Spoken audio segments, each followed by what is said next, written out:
Cañazo. Loco, ¿no te sobra una moneda?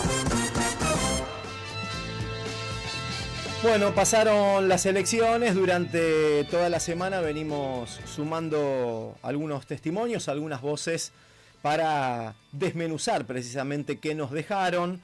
Bajó o va bajando de alguna manera la espuma triunfalista, nos vamos a empezar a meter con ya algunos anuncios del propio gobierno, se habla de la vocación de diálogo de un gobierno renovado en este caso.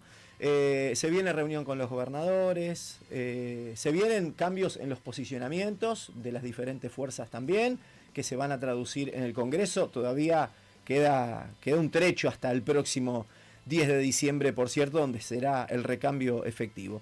Lo sumamos a Daniel Rosso para charlar un rato, sociólogo, es periodista. Hablamos con él incluso la noche de las elecciones en la Trasmi que tuvimos allí en conjunto con Cruce. Daniel, aquí Pablo Martínez te saluda, ¿qué tal? ¿Cómo andás? Hola Pablo, ¿cómo te va? Buen día. Bueno, muy bien. Gracias como siempre para charlar, para seguir pensando un poco lo que dejó. Una semana que está ahí con mucha información también, con algo para contar de la comunicación política. No sé si alguna de las cosas que escuchaste ahí en la apertura te sirven, Daniel, para puntapié. Sí, a ver, da toda la impresión de que lo que se produjo es una especie de gran paso de los sectores vinculados al modelo neoliberal en la Argentina. O sea, había dos posibilidades: que Milei no hiciera una buena elección y por lo tanto su relanzamiento del gobierno estuviera muy condicionado por sus socios, es decir, el PRO, los radicales, algunos gobernadores, el espacio de Miguel Ángel Pichetto, etcétera, o que Milei saliera fortalecido, como sucedió, y por lo tanto lidere la reconstrucción de la fuerza vinculado al neoliberalismo en la Argentina, como seguramente va a suceder durante el transcurso de las próximas semanas y meses. Es decir, Milei ganó porque logró absorber parte del electorado de los radicales, de Encuentro Federal, de varios gobernadores, de el PRO, y por lo tanto es quien quedó instalado como quien lidera la imposición del modelo para adelante con, en principio, sus tres reformas: la laboral, la impositiva y la previsional, en donde se forma además algo que creo que fue subestimado previo a la elección, que es que se generó como una especie de superposición entre la esfera pública local, o sea, ese lugar donde se discuten las políticas, y la esfera política global, a tal punto que alguien como Milei y Caputo fueron parte de una misma discusión pública con Trump y con el secretario del Tesoro y con asesores importantes de Trump. O sea, discutían en una esfera pública superpuesta, a tal punto que no quedaba claro quién era un dirigente local y quién era un dirigente global. O sea, alguien como Trump era de algún modo fue quien lideró la corriente de opinión más fuerte preelectoral, y yo creo que contribuyó con su discurso del miedo a constituir buena parte de el voto pro neoliberal en la Argentina en las elecciones pasadas. Bueno, de hecho, Daniel, fue más efusivo el saludo posterior precisamente a Donald Trump que a los propios electores, te diría. Total, total, porque además a mí me parece, con esta presencia de Trump en esta esfera superpuesta, que por lo tanto actúa como una especie de dirigente local, en la última semana preelectoral, la impresión que da ahí es que produjo dos efectos. Por un lado, un efecto de miedo, Es decir, miren, si ustedes no votan a mi ley, si no votan lo que yo les estoy diciendo, como presidente del mundo, que intervengo en Irán, que intervengo en Rusia, que intervengo en Ucrania, etcétera, etcétera, si no hacen lo que yo digo, lo que se viene es la hecatombe, es la crisis desenfrenada. Yo los voy a ayudar a salir de la crisis si ustedes hacen lo que yo digo. Ese es el efecto temor.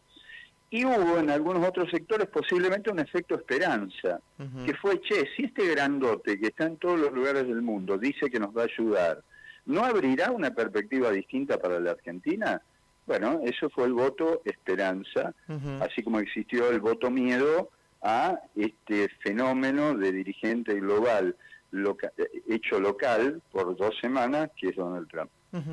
La crisis financiera no desapareció, el Tesoro de los Estados Unidos tampoco, está también muy presente post elecciones.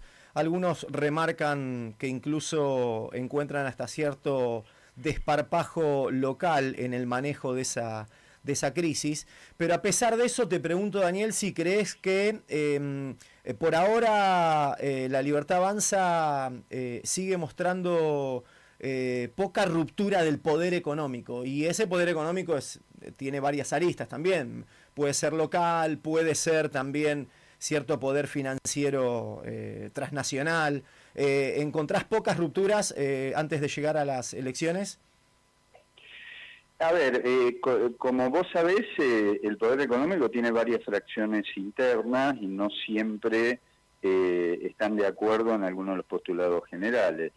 Ahora, da la impresión de que, por ejemplo, con la reforma laboral, las distintas fracciones del capital global y local están bastante de acuerdo, porque básicamente consiste en reducir el costo de la fuerza de trabajo a todas las fracciones del capital, a los extractivistas, a los sectores financieros, a los pocos sectores productivos que van quedando en la Argentina. Es como que eso significaría un acuerdo de las distintas fracciones del capital para quien pague la crisis sean los sectores populares.